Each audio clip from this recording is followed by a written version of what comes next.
It's so cold here in Northeast Ohio right now. It's 36 degrees today and starting to snow. So while it's still fall, it feels like winter out there.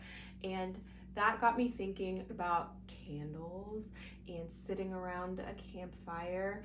And then I thought, you know, that's a good inspiration for some DIY gifts that you can make for your loved ones this holiday season. So I'm going to share that with you in this video. You'll see I put together some fire starters. That's a fun, easy, and pretty inexpensive gift. And if you know someone who likes to have fires in their backyard or on the beach or likes to go camping, then these are a perfect gift for them. Also, I'm going to show you how I made some candles using some rescued studio pottery pieces and a few little pieces of art glass that I had laying around. The nice thing about using a repurposed item like a pottery vase or a little glass dish is that the person can reuse those after the fact. If you do decide to make some candles, you can save off a couple of ounces of the wax and make some fire starters for yourself. But the fire starters are also great to make if you have any half-burned candles or maybe candles that didn't burn correctly.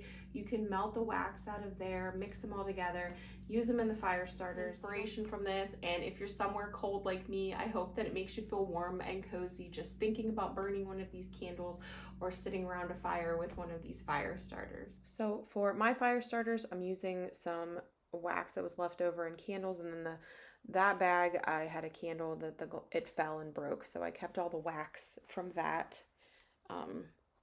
And you just need some wax. It doesn't have to be any certain kind of wax. If it's already from a scented candle, that's great because it has some scent in there. So that's a pleasant addition. And then you need to melt it. You don't want to melt it directly on fire, so you need to put it in some kind of a heat-proof container. I have a wax pouring container. You can use a glass Pyrex, a measuring dish, something like that. And you put it in a pan that you don't really care too much about in some water over the stove and just melt it. In the meantime, I have some little things I've collected that I'm going to be putting in my fire starters to make them look pretty. Some dried flowers, some pine cones, some herbs, some incense, and I've got some cupcake liners from the dollar store. I doubled up on those and I'm using my cupcake trays. And then I put some string. I happen to have a roll of wicking. You don't have to have that, just some hemp cord or cotton cord. Actually, technically, you can just light the papers, but this is what I used because I had it. Put some of that in each cup.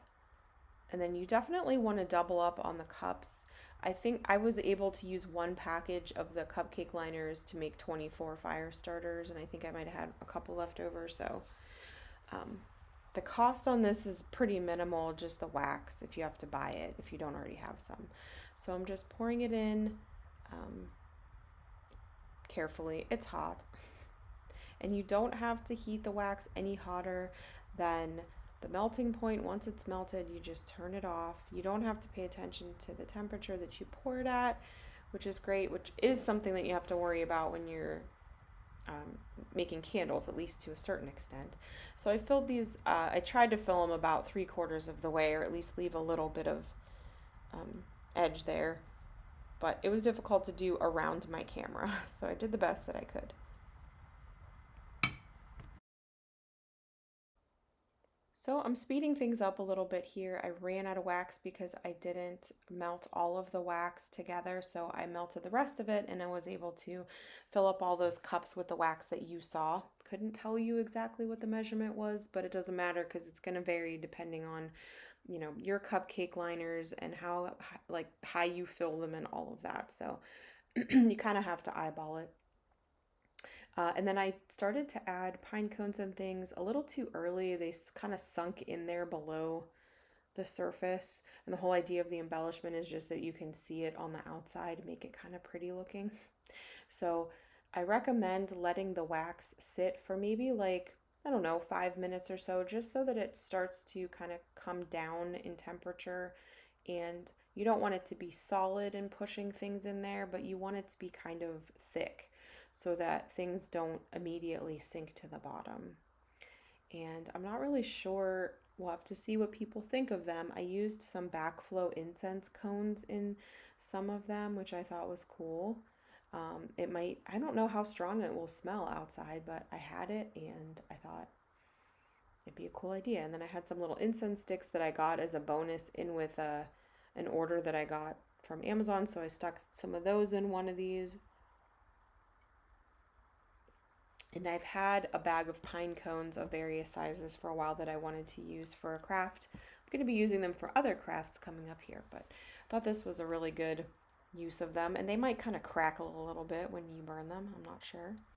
And I'm using dried rose hips from my yard and some sage and lavender and some globe amaranth flowers that I had in my yard that I haven't used up yet for a project. So keep in mind, you can use whatever kind of dried florals, as long as they're natural and they don't have chemicals and dyes in them. You can use whatever you'd like to decorate these.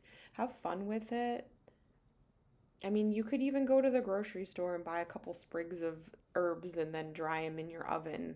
You could definitely decorate these too with like some dried orange slices. You know, if you cut the slices like in quarters or halves instead of just a full round, you could do that. Or dried apples, any number of things. You know, you could add to these. And the reason that these are orange isn't because I added any color. It was just that was the color of the candle that I melted down. So you don't necessarily have to make these orange, but you can also add some dye to it if you want, but that's an extra cost. Why spend extra money if you don't have to? So I'll let you just watch me finish making these.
So here's what they look like mostly dry. Some of them are still drying, the ones that I had to remelt the wax. But they look really pretty and festive, and I think they'll be a great gift for people who like to have fires. And I put them on a cooling rack. I recommend letting them cool in the pan most of the way before you try to take them out of the pan. And there they are, kind of tucked into a nice wooden bowl with a vintage linen handkerchief. That's one of the ones that has an incense cone in it. And I did trim down the pieces of wick or string that I had hanging out of it. I don't know, that's not necessary, but it just looked a little bit nicer. So I hope that you give this a try if you have some leftover wax, maybe from making candles, which is the next thing that I'm gonna show you. Or if you have a burned down candle, it's most of the way burned down, you could melt a couple of those together and create something like this as a nice handmade gift that isn't like a cookie or candy or something like that, and people can get outside and use it and enjoy it.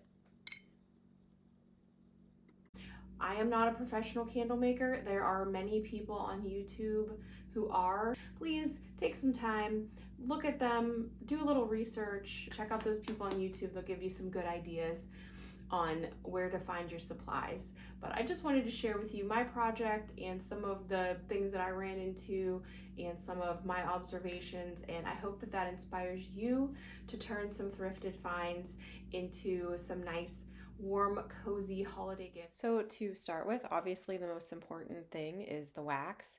I purchased this from Amazon because I was impatient and I wanted to do this and get my wax within a couple of days. Probably you want to order it somewhere like Candle Science or the candle maker store, candle maker supply store, somewhere that specializes in that kind of thing. But I chose this and I was fairly happy with the way that it came out. This comes in little granules. Soy wax is nice because you don't have to heat it up very um, high, and it's I think a little more forgiving for jars and containers. And then these are the containers that I purchased. I love finding little studio pottery pieces. You can usually pick them up for a few dollars, and they're underappreciated, I think. Somebody bought them and loved them. And now I'm going to turn them into candles that I'm going to gift. I'll keep some for myself, and then I'll be gifting them for Christmas or bringing them to people's houses as like a hostess gift for the holidays. And make sure when you're picking the vessels that you're using that they're uh, heavy, that they're thick. Don't use any kind of thin, flimsy pottery. Make sure it's thick and heavy.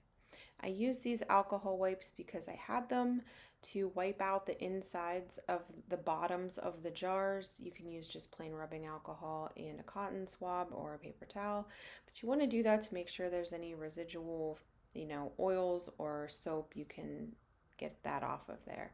This is one method of sticking the wicks down that I saw, but I'm going to be using the high temp glue stick way of doing it, and you definitely have to stick them down.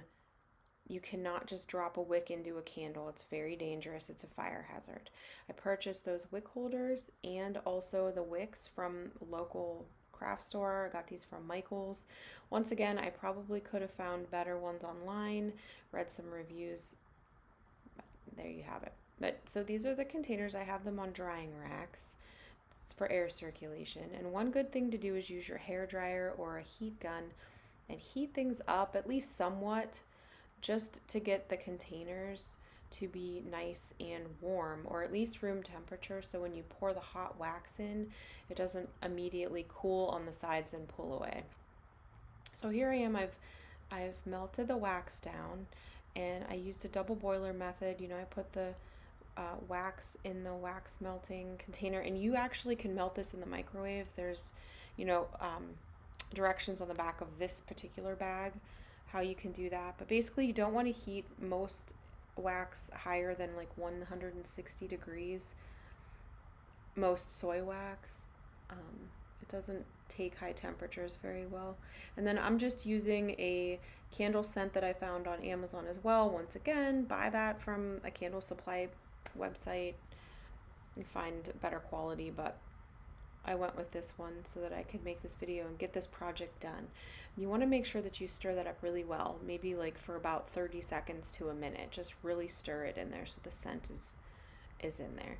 So then as that sits, I'm going to prepare the wicks for in the containers, and I'm going to let the wax sit there for just a little while and cool down before I pour it. And then also I would recommend adding the scent after it's had a chance to cool down a little, and then mixing it really well. And really just don't let it cool down so that it starts to harden, but just let it come down so that it won't melt the glue that you're going to use. You're going to use a high temp glue stick, and this is very important. You put a little bit of glue on the bottom of the wick. You put the wick in the middle, and you can use either a skewer to push that down there, or you can hollow out a pencil or just a basic Bic pen and use that. You can put the wick through it and then use that to push it down, and then you just easily pull that out. These wicks maybe weren't the best because the hot glue was melting the wax on the wicks, and they weren't really very secure in that little wick tab at the bottom. So I had to be very careful. I had to glue it first, then position it in the wick holder, because if I pulled on the wick until the glue was dry, before the glue was dry, then the wick actually came out of the holder, which that's not a great quality. But you can see there, it kind of just like comes out, pops out of the bottom, and then it's crimped in there, and the heat from the glue was melting the wax on the wick, and it was not fun. So this is a very fiddly process. Candle making is fun, and it's not that it's difficult, but it's very fiddly, and there are things that you have to do in order to make sure that they're safe. And the most important thing is to make sure that you're using wicks with a wick tab at the bottom that you affix at least semi-permanently to the bottom of the container. That's why I'm using the high temp Gorilla Glue sticks, because it takes a high temperature to melt the glue. So as long as I let the wax cool down somewhat, it won't remelt the glue and the wick tabs won't pop off. The reason that's important is as the candle burns down to the bottom, the wicks have a tendency to flop over, kind of how they are right now, because all of the wax is melted towards the bottom, and they can flop over and burn against the side of the container, and that can cause a horrible fire hazard. It can crack the container. Anyone who tells you that you can just drop in a wick, you don't have to worry about this part, is wrong. They're wrong, and they're clearly not a candle maker, because any candle maker worth their salt would tell you you have to make sure that the wicks are affixed to the bottom of the container. And I know I keep repeating that, but it's so important. So you can either use the glue stick method. They do have tab stickers. They're not very good. They pop usually, but there's also that 3M double-sided like foamy tape. You can use a piece of that on the bottom of the wick tab, and then also one like kind of on the side over the top of it, and that will work. It's not quite as good, but it will work probably a lot better than those wick stickers. I would stay away from those. So for a container that has a larger surface area, you want to use probably 2 to 3 wicks. It just depends. I did kind of do a little bit of an experiment ahead of time, which I'll show you at the very end of the video, and it made me think probably 2 wicks would be a good idea for that. And these wick tab holders, I mean, you can use various things. You could use skewers or different things, but these are really good. These were $5 at Michael's, and I think that they're worth the money, because this is just me kind of like playing with it to see what the best way would be. But I definitely recommend that you invest in some wick tab holders. But in this case, I glued the 2 wicks too close together in the middle, so this is me using a skewer, and I made sure that the glue was 100% dry before I did this. But I took the wicks and I wrapped them around a skewer, and I made sure I tugged. You want them to be, fairly secure. You don't want to pull them so hard that they pop out, but you want it to be secure, because when you pour the wax in, those wicks are not going to be stiff anymore. They're going to just kind of want to flop, so it has to be pretty tight. And if you're going to be making candles professionally, there's lots of things to think about. Wicks, you would want to experiment with the wicks. These may burn down the middle. I'm not really sure. There's a fine line between, the size of the wick and how hot the wax gets, and how quickly the wick consumes the wax, and I don't know. So on this container, I am using 3 wicks, hoping that it will melt the wax to the edges and it won't tunnel down the middle of the container, because initially I only put 2 in that one, and it did tunnel down the middle, sort of. Also, I was just showing you, if you made some candles, you could actually take the trimmings from the wicks and use them to make the fire starters that I showed at the beginning of the video, even though it's not necessary, but you could add those too. So now I've got everything all fiddled around. I've got everything where I want it, in the middle on a holder, and I'm taking the cooled wax and I'm pouring it very gently into the containers. And you see that I have the containers on drying racks. That's just because the more evenly it dries, the better looking the candle is, and the less chance of there being any kind of like wet spots or pooling or funkiness happening. And also they just dry more quickly, and I'm impatient and I want them to be dry, and so that I can experiment with them and see. I didn't fill that one up too full to start with, but I'm just going through and filling it, and then I go back over after the fact and fill fill each one in a little bit more. You definitely want to leave some room at the top. You don't want to fill it right up to the rim. You want to leave at least about 1/4 to 1/2 inch, if not a little bit more, of space at the top. And I knew I wasn't going to have quite enough wax to fill that last glass piece, so instead I just went through and I put more wax in the larger piece. But then just kind of fill it up and then kind of fiddle around and see where the wicks are. This is the time to kind of make sure that the wicks are where you want them to be, and that is very fiddly.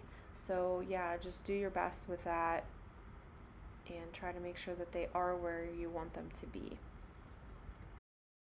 Then once the wicks are where you want them to be, just let them sit. Don't mess with them, don't move them.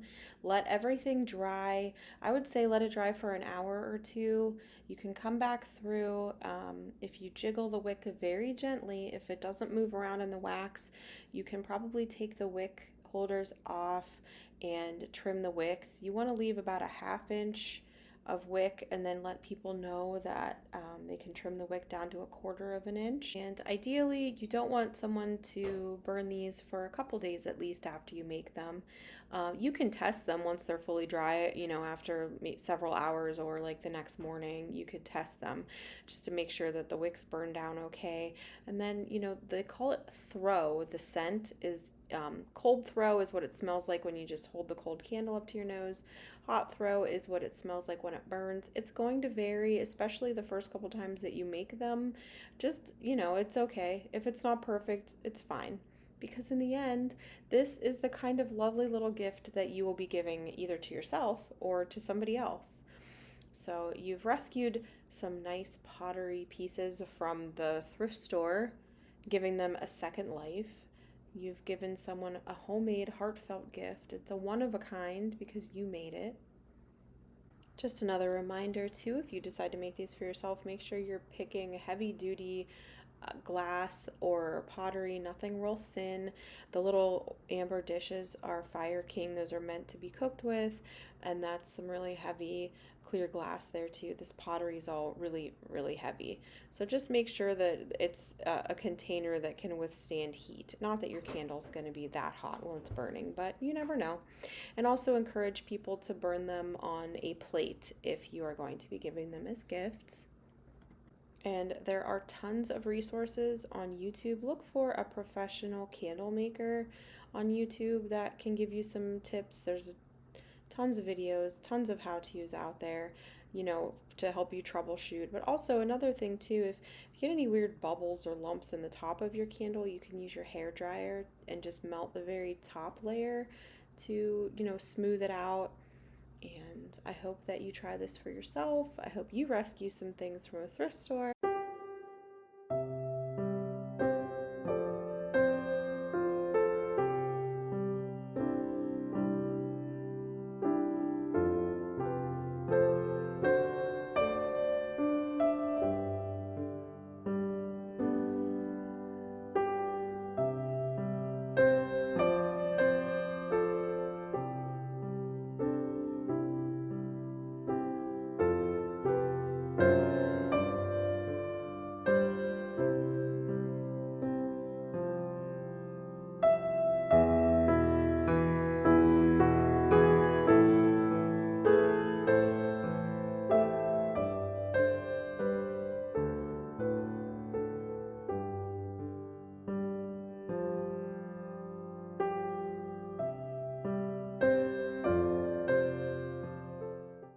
I wanted to show you an issue that I had. I did a test pour in this container. When I tried to burn it, it did not burn all the way to the sides. It pulled in the middle. It tunneled down in the middle a little bit. So I suspect it was a combination of not having enough wicks and also because the container is so thick, it didn't heat up and heat the outside wax. So don't be discouraged if you run into issues. Like I said, check out YouTube. There's lots of professionals on there. They can give you some tips and tricks. I really learned a lot making these projects, and that's one of the reasons why I love to do handmade gifts or crafts, is that I learn constantly from my mistakes, and you will too. So don't be discouraged if something doesn't go right. You'll figure it out. Give yourself a little bit of time. Don't wait till the last minute to make these, and you'll be golden. If you enjoyed this video, please give it a thumbs up. Thank you so much for watching. Subscribe to my channel for more content like this, and I hope that you have a safe, healthy, happy, warm Christmas season.